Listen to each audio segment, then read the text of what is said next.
Investment की जब बात आती है तो एक आम आदमी का सबसे बड़ा इन्वेस्टमेंट होता है उसका घर।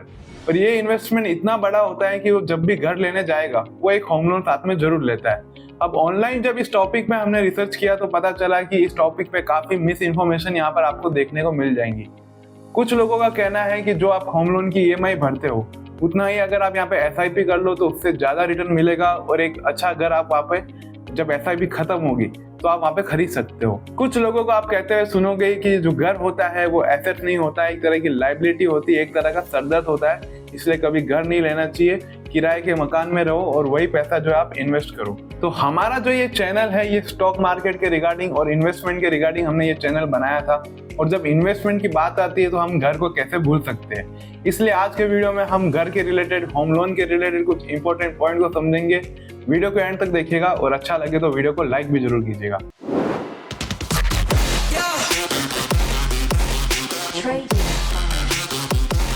तो इस वीडियो की अगर हम यहाँ पर बात करें तो इस वीडियो को हम 5 पार्ट में डिवाइड करने वाले हैं। सबसे पहले पार्ट में हम ये डिस्कस करेंगे होम लोन के रिगार्डिंग कुछ इंपॉर्टेंट पॉइंट और इन्फॉर्मेशन।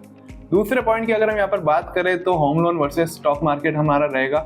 तीसरे इंपॉर्टेंट पॉइंट की यहाँ पर हम बात करें तो होम लोन के नुकसान क्या रहते हैं, क्या होम लोन में सही में कुछ नुकसान है।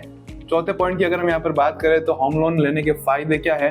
और 5वां पॉइंट की अगर हम यहाँ पे बात करें तो घर लेने के टाइम आपको कौन सी बातें हैं जो ध्यान रखनी है जिससे आप आने वाले टाइम में अपने घर के ऊपर काफी अच्छा रिटर्न जनरेट कर सकते हो। तो होम लोन की अगर इंपॉर्टेंट पॉइंट में अगर हम यहाँ पर बात करें तो सबसे पहला हमारा थंब रूल रहेगा कि कभी भी आप जब भी घर लेने जाए तो ये कोशिश कीजिएगा कि जो आपकी होम लोन की ईएमआई रहने वाली है वो कभी भी आपकी जो इनकम है उसकी 40% से अबव क्रॉस नहीं होनी चाहिए, सारी ईएमआई मिला के।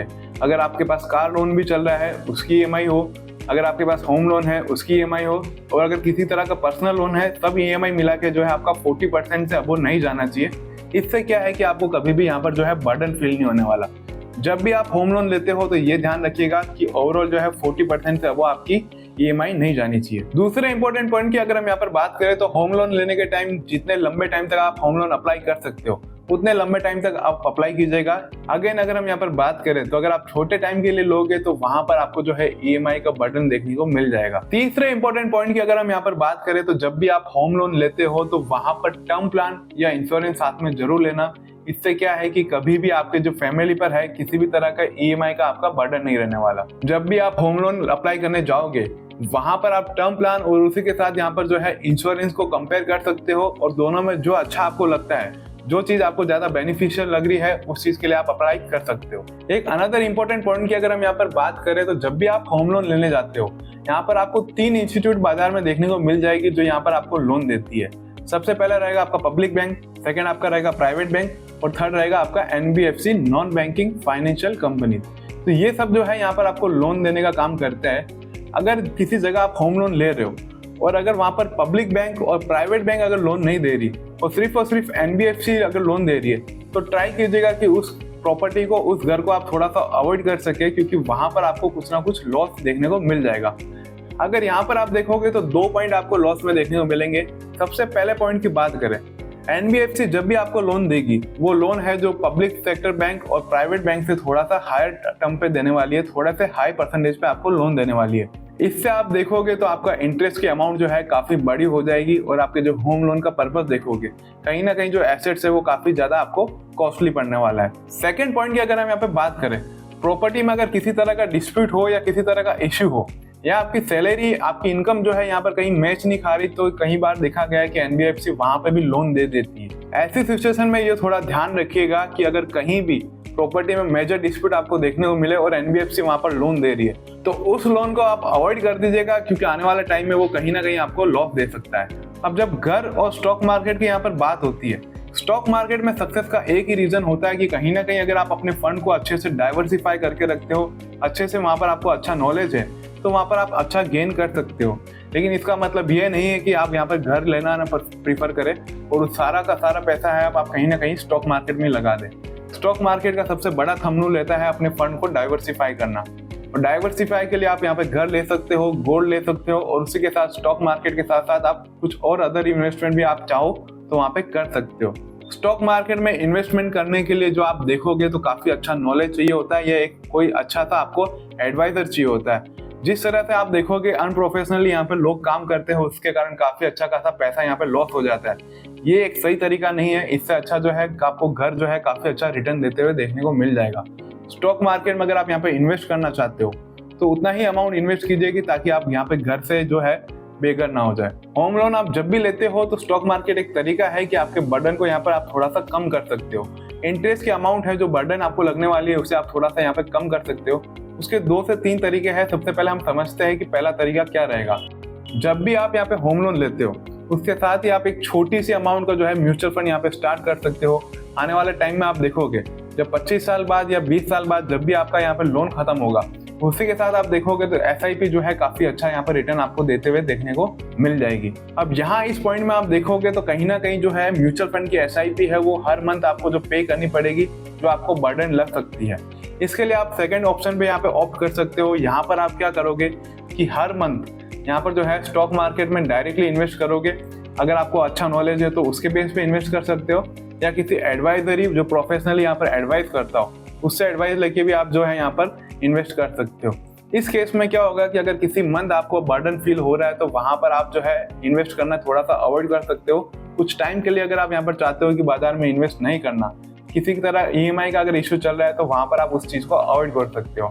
ये भी तरीका आप देखोगे तो आने वाले टाइम में जब आपका होम लोन कंप्लीट होने आएगा उस टाइम पे आप देखोगे काफी अच्छी अमाउंट यहाँ पर भी जो है आपको देखने को मिल जाएगी। एक और इम्पोर्टेंट पॉइंट की अगर हम यहाँ पर बात करें तो अगर ना आप स्टॉक मार्केट में इन्वेस्ट करना चाहते हो ना ही अगर आप SIP में इन्वेस्ट करना चाहते हो तो एक और तरीका है जिससे आप थोड़ा सा EMI का बर्डन या आप कह सकते हो इंटरेस्ट जो है यहाँ पर बचा सकते हो।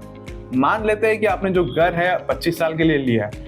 इस केस में आप क्या कर सकते हो, हर साल अगर आपके पास थोड़ा बहुत सेविंग बनता है तो आप वो जाके है यहाँ पे होम लोन के अंदर यहाँ पर जो है एक्स्ट्रा जमा कर सकते हो। उससे क्या होगा कि आप देखोगे लंबे टाइम तक जब 25 साल तक आप ऐसा करोगे तो काफी अच्छी खासी अमाउंट जो है आप यहाँ पर होम लोन पे बचा लोगे। तो इस तरह से भी जो है आप काफी अच्छी अमाउंट यहाँ पर सेव कर सकते हो।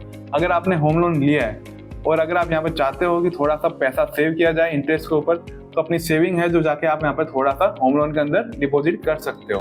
होम लोन की अगर हम नेगेटिव पॉइंट की यहाँ पर बात करें तो सबसे पहला नेगेटिव पॉइंट रहेगा कि जो होम लोन रहता है वो काफी लॉन्ग टाइम के लिए जो लोन रहता है, जिसके कारण आप देखोगे कहीं ना कहीं आपको साइकोलॉजिकली थोड़ा सा बर्डन फील होने वाला है, क्योंकि आपकी जो इनकम है हमेशा सेम नहीं रहने वाली। इसी के कारण कहीं ना कहीं आपको थोड़ा सा साइकोलॉजिकली स्ट्रेस हो सकता है कि ये लोन जो है आने वाले काफी लॉन्ग टाइम तक आप जो है यहाँ पर बन जाते हो। सेकंड इंपॉर्टेंट पॉइंट की अगर हम यहाँ पर बात करें तो आप देखोगे कि आपने यहाँ पर होम लोन जो है कंप्लीटली यहाँ पे पे ऑफ कर दिया है, उसकी EMI सारी आपने भर दी है, लेकिन आप यहाँ पर देखोगे कि जो आपके घर के अंदर जो है वैल्यूएशन के अंदर आपको इतना एप्रिसिएशन नहीं मिला जितना आपने यहाँ पे इंटरेस्ट भर दिया है। एग्जाम्पल के लिए आप देखोगे तो जब भी आप घर लेते हो जितना आपने यहाँ पर अमाउंट का लोन लिया है उसका आप डबल यहाँ पर जो है इंटरेस्ट पे कर चुके रहते हो। अगर आपने 10 रुपये यहाँ पर लोन पे लिया है तो आप उसका 20 रुपये यहाँ पर पेमेंट करने वाले हो। और यहाँ पर आप देखोगे जैसे आपने यहाँ पर घर का होम लोन क्लियर कर दिया है लेकिन आपके प्रॉपर्टी की वैल्यू है जो यहाँ पर 10 रुपये से 20 रुपये नहीं हुई है। तो ये जो पॉइंट है आपको कुछ जगह देखने को मिलेगा। इसका रीजन था कि कहीं ना कहीं जब घर लेने की बात थी तब वहां पर जो है प्रॉपर रिसर्च नहीं की गई थी, जिसके कारण जो है प्रॉपर्टी में आपको अच्छे से एप्रिसिएशन नहीं देखने को मिला। तो अब होम लोन की अगर हम बेनिफिट की यहाँ पर बात करें तो सबसे पहला बेनिफिट आप देखोगे तो आप काफी बड़ा एसेट यहाँ पर क्रिएट कर रहे हो आने वाले कल के लिए, अपने लिए और अपने घर वालों के लिए। दूसरे बेनिफिट की अगर हम यहाँ पर बात करें तो काफी टाइम देखा गया है कि होम लोन लेते हो अगर आप घर लेते हो तो उसमें भी काफी अच्छा रिटर्न यहाँ पर आपको देखने को मिल जाएगा। एक एग्जाम्पल बताता हूँ कि 2004 के अंदर यहाँ पर मेरा ही एक फ्रेंड था जिसने 5 लाख के अंदर एक घर खरीदा था। आज यानी 2024 के अंदर उसकी वैल्यू है जो यहाँ पर 40 लाख हो चुकी है। तो ये आप देख सकते हो कि इस तरह से जो है प्रॉपर्टी के अंदर काफी अच्छा गेन यहाँ पर आपको देखने को मिल जाएगा। तीसरे बेनिफिट की अगर हम यहाँ पर बात करें तो आप देख सकते हो किस तरह से सिर्फ और सिर्फ 20% और 30% की कैपिटल से जो है आप यहाँ पर 100% जो है यहाँ पर एसेट क्रिएट कर लेते हो। अगर आप देखोगे तो जब भी आप होम लोन लेने जाते हो वहां पर बैंक जो है यहाँ पर 70 से लेके 80% अमाउंट देती है और आपको जो है यहाँ पर 20 से लेके 30% की अमाउंट यहाँ पर सिर्फ देनी होती है। और उसके सामने आप देखोगे तो कहीं ना कहीं 100% जो है आपका यहाँ पर एसेट क्रिएट होता है आने वाले फ्यूचर के टाइम में। एक अनदर बेनिफिट की अगर हम यहाँ पर बात करें तो होम लोन से आप देख सकते हो कि कहीं ना कहीं साइकोलॉजिकली आप जो है थोड़ा सा डिसिप्लिन हो जाते हो अपने काम को लेके। यहाँ पर आप देख सकते हो जब रेगुलर EMI का थोड़ा सा प्रेशर रहता है तो कहीं ना कहीं आप उस चीज को लेके काफी लाइफ में अपने आप को डिसिप्लिन कर लेते हो। फिजूल के जो खर्चे होते हैं उसे आप कहीं ना कहीं थोड़ा सा कम कर देते हो, क्योंकि कहीं ना कहीं आपको ईएमआई का बर्डन रहता है। एक अनदर अगर बेनिफिट की अगर हम यहाँ पर बात करें तो होम लोन में आप देखोगे तो घर जो है इमोशन से बनता है, सिर्फ और सिर्फ दीवारों से या ईंट और मिट्टी से नहीं बनता। तो घर आप देख सकते हो काफी लोगों का इमोशनल अटैचमेंट रहता है, और जो काफी अच्छे से आप कहीं ना कहीं इमोशनली जो है वेलबींग और एक फुलफिलमेंट आपको यहाँ पर फील होता है। अब यहाँ पर हम कुछ पॉइंट्स को डिस्कस करेंगे, कुछ टिप्स को यहाँ पर डिस्कस करेंगे जो आपको होम लोन को लेने के टाइम उसी के साथ जब घर लेते हो तो वो सारी बातें आपको ध्यान रखना है, ताकि फ्यूचर में आपको जो है प्रॉपर्टी के ऊपर काफी अच्छा रिटर्न देखने को मिल सके। तो घर लेने के लिए सबसे पहले पॉइंट की बात करें तो यही ध्यान रखिएगा कि जहां भी आप घर ले रहे हो वो एरिया अगर ऑलरेडी डेवलप हो चुका है, ऑलरेडी अगर वहां पर प्रॉपर्टी में आप एप्रिसिएशन पूरा देख चुके हो, तो वहां पर जो है फ्यूचर में आपको एप्रिसिएशन नहीं मिलने वाला। अगर आप वहां पर इन्वेस्टमेंट के लिए अगर घर ले रहे हो, रहने के साथ साथ अगर आप इन्वेस्टमेंट पर्पज से अगर घर ले रहे हो, तो वहां पर प्रॉपर्टी में हो सकता है कि आने वाले टाइम में आपको इतना ज्यादा एप्रिसिएशन नहीं देखने को मिलेगा जितना कहीं और आपको देखने को मिल सकता था। जो एरिया आपको लगता है कि आने वाले टाइम में फ्यूचर में डेवलप हो सकता है या उसकी डेवलप होने की प्रोबेबिलिटी है, उस एरिया पे आप थोड़ा सा घर लेने की कोशिश कीजिएगा। वहां पर जो है आपको एप्रिसिएशन प्रॉपर्टी के अंदर आने वाले टाइम में काफी अच्छा देखने को मिल सकता है। सेकेंड इंपॉर्टेंट पॉइंट की अगर हम यहाँ पर बात करें तो जब भी आप घर लेते हो तो उसके आसपास के एरिया लोकेलिटी और उसी के साथ उसके पास में जो कनेक्टेड एरिया है वो देख लीजिएगा कि वो रेसिडेंशियल है, यहाँ पर जो इंडस्ट्रियल है। जनरली आप देखोगे तो इंडस्ट्रियल एरिया से अगर 3 से 4 किलोमीटर के अंदर आप देखोगे वहां पर जो है प्रॉपर्टी में ज्यादा एप्रिसिएशन नहीं देखने को मिलता, और आने वाले टाइम में हो सकता है कि कहीं ना कहीं वो इंडस्ट्री जो है डेवलप होकर आपके घर तक भी पहुंच सकती है। तो ये ट्राई कीजिएगा, अगर इंडस्ट्रियल एरिया आसपास में आपको दिखता है या किसी भी तरह का मैन्युफैक्चरिंग यूनिट जो है बहुत ज्यादा आपको देखने को मिलती है, तो वो रेसिडेंशियल एरिया नहीं रहने वाला है, इसलिए वहां पर अपना घर लेने का प्लान मत कीजिएगा। अनदर इंपॉर्टेंट पॉइंट की अगर हम यहाँ पर बात करें तो घर लेने पे आप देखोगे तो आपको दो तरह के यहाँ पर आपको देखने को मिल जाएंगे।